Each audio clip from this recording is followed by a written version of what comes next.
Hello doctors. तो एक अच्छा डॉक्टर वही होता है जो अपनी दी गई ड्रग को बहुत ही बारीकी से जानता हो, उसके एक्शन को समझता हो। ठीक है, अगर आप भी इंजेक्शन जेंटामाइसिन यूज़ करते हैं तो आपको भी इसे बारीकी से समझना ज़रूरी है। ठीक है, तो ये एक अमीनोग्लाइकोसाइड्स कैटेगरी की ड्रग है जो कि बैक्टीरियोसाइडल एक्शन है। इसका मतलब है ये बैक्टीरिया किल कर देती है, उनकी ग्रोथ को रोकती नहीं है। ठीक है, अगर मैकेनिज़्म ऑफ एक्शन की बात करें तो ये राइबोसोम के 30S जो पार्ट है उस पर बाइंड होती है और प्रोटीन सिंथेसिस को इनहिबिट कर देती है। ठीक है, ये आप मोस्टली जानते होंगे। ड्रग जो है वो ट्रांसपोर्ट होती है ऑक्सीजन डिपेंडेंट प्रोसेस के थ्रू, है ना। जब भी किसी सेल के या बैक्टीरिया के अंदर जाती है ना, तब इसे ऑक्सीजन की रिक्वायरमेंट होती है। इसीलिए अगर एनएरोबिक बैक्टीरिया है तो उसमें ये इफेक्टिव नहीं होगी। ठीक है, ट्रांसपोर्टेशन नहीं होगा अगर ऑक्सीजन कम होगा या फिर पीएच कम होगा। ठीक है, ट्रांसपोर्टेशन बढ़ जाता है अगर हम इसे पेनिसिलिन्स के साथ यूज़ करते हैं। ये एक सिनर्जिक इफेक्ट है, ये आपको ध्यान रखना है।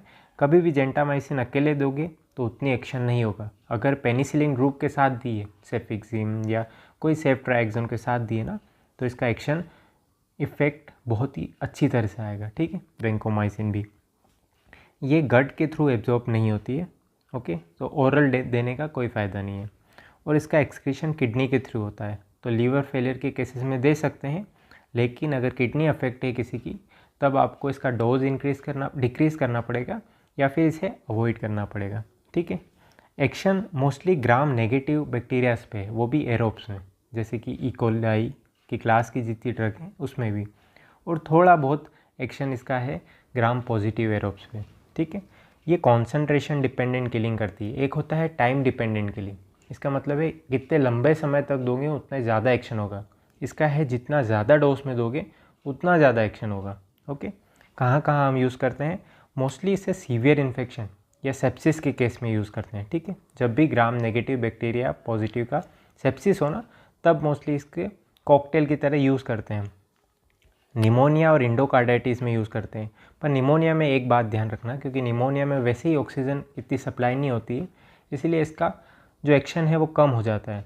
इसीलिए हम इसे कॉम्बिनेशन की तरह देते हैं पेनिसिलिन ड्रग्स के साथ। ठीक है, अगर कॉम्बिनेशन में दे रहे हैं ना, तब आपको डोज जो यूजुअली हम इसका 5 mg पर kg पर डे के हिसाब से देते हैं, वो हम डिक्रीज़ कर सकते हैं 3 mg पर kg पर डे के हिसाब से।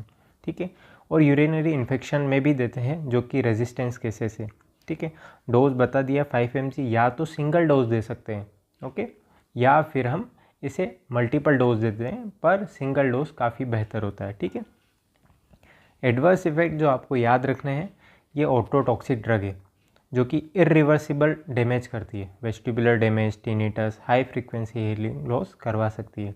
अगर 5 दिन से ऊपर देते हैं या फिर हाई डोज में देते हैं तभी।